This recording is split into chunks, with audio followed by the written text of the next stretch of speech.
Modern Money Primer Blog number 25. Responses by L. Randall Wray. Thanks, Marty, for the vote of confidence. Yes, the accounting is essential. It used to provide the foundation for both macro theory and also for money and banking, but unfortunately it has nearly disappeared. Today's macro texts begin with representative agents and silly little growth models. Almost all modern macro violates accounting identities, as Win Godley lamented. On to the Q&A. Question 1. Maybe you could say something about Ireland. It appears to me that were Ireland not in the Eurozone, it would be in a prime position to have its currency accepted abroad. It has a good export base, it has strong FDI, and we're particularly adept at collecting taxes. So perhaps the best way for developing countries to have their currency accepted abroad, yes, Ireland was basically a developing country up until the 80s, is to focus policy on these variables. We in Ireland did it through education. We ensured that we had a very well-educated workforce that attracted FDI.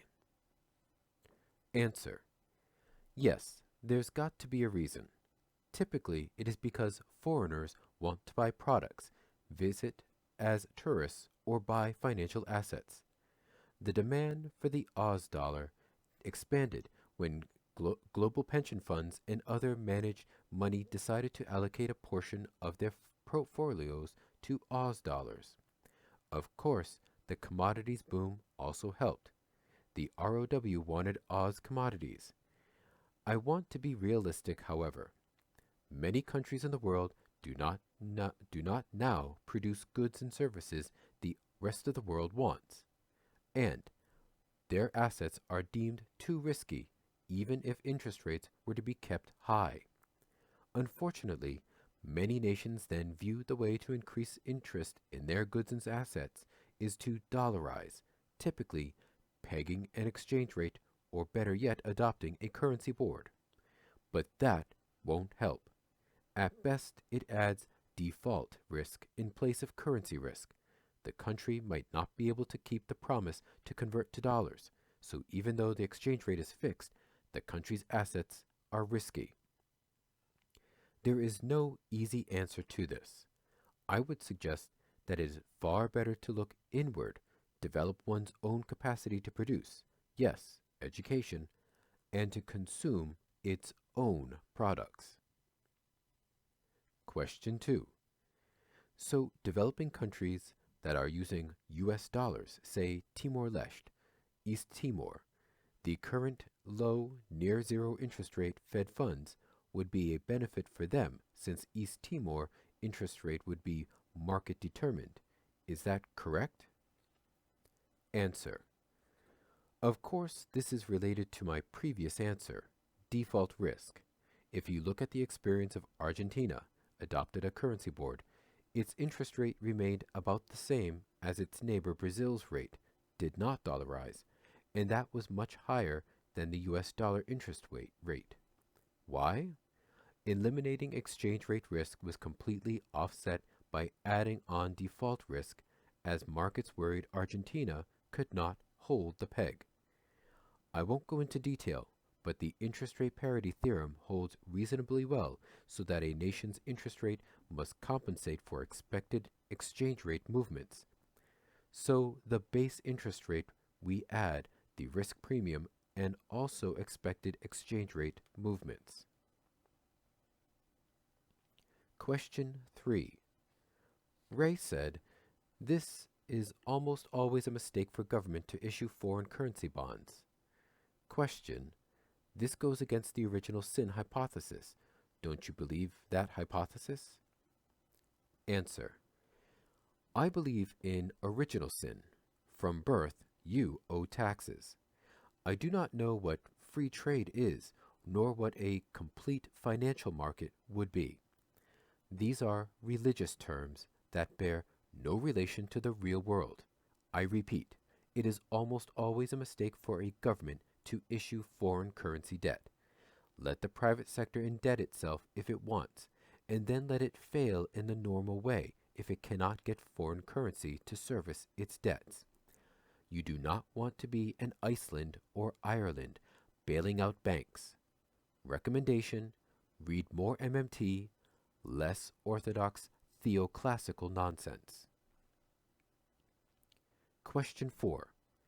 If a country wants to peg their currency to the US dollar, then it's true they could use an accumulation of US dollars to buy their own currency in the foreign exchange market, propping up its value.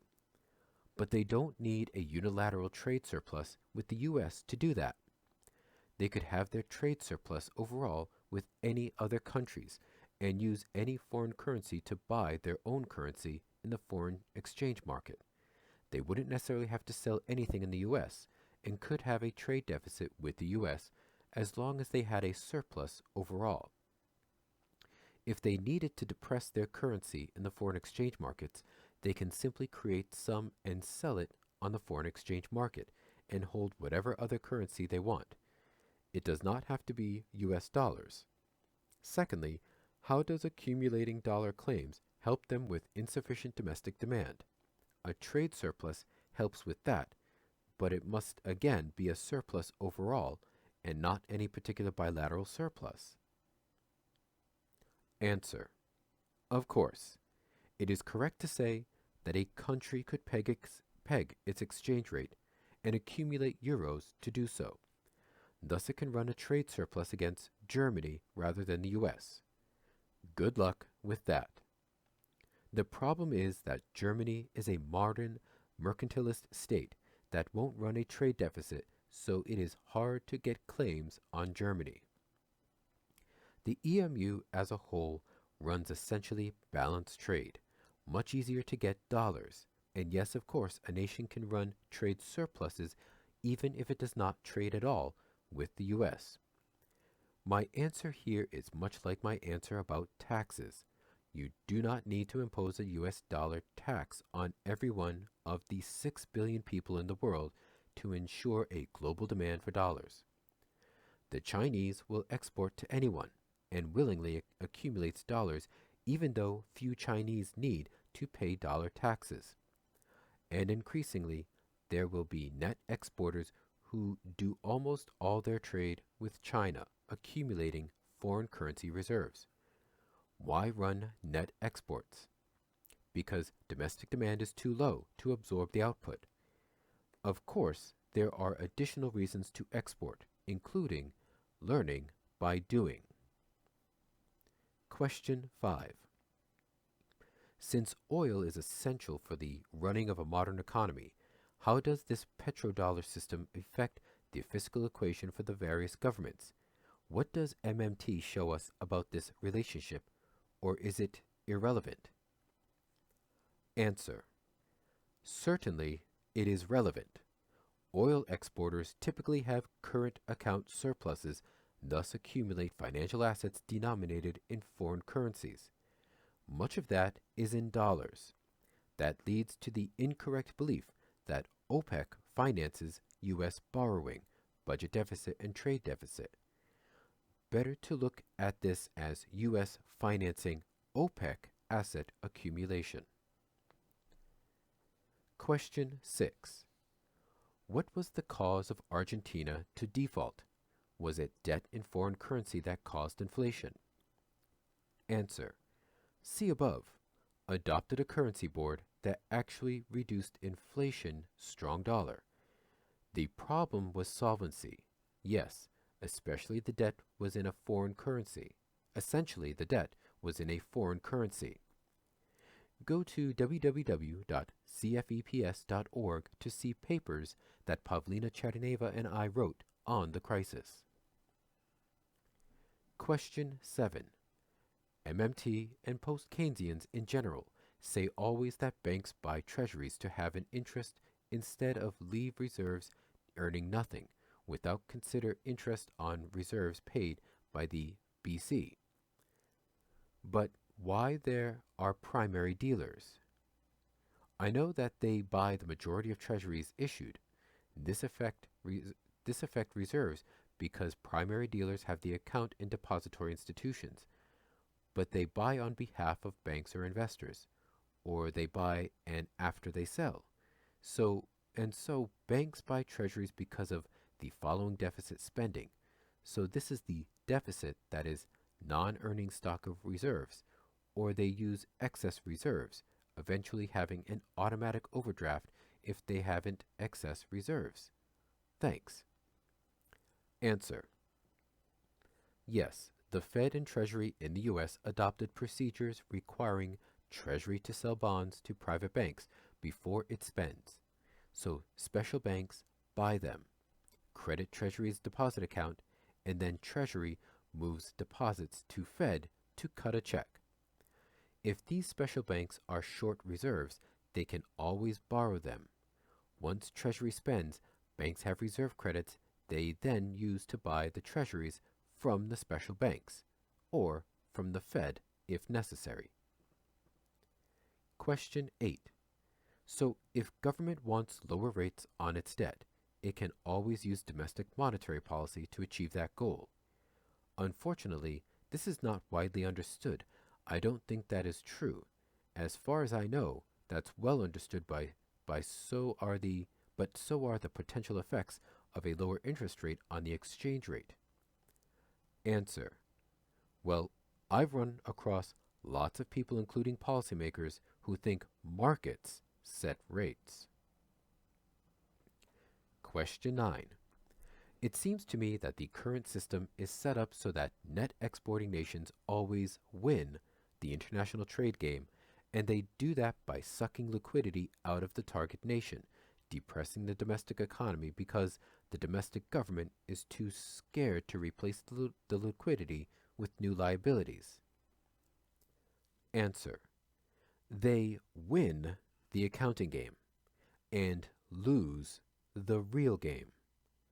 Exports are a cost. This is a matter of not understanding what an economy is for. But I agree with you. Question 10. Why do developing countries have less demand for their currencies from foreigners? I feel like that is the central question that's being avoided. What determines the demand for a currency? Is it because expected risk-adjusted profits are lower there than elsewhere? What could increase expected profits? What effect do local cost structures, of the sort Michael Hudson discusses here, have on foreigners' currency demand? Answer: there are lots of risks. Most of them probably are not economic. Obviously, political risk matters. In some cases, corruption. But I want to be clear, there is more corruption on Wall Street and in Washington than in the entire developing world taken together.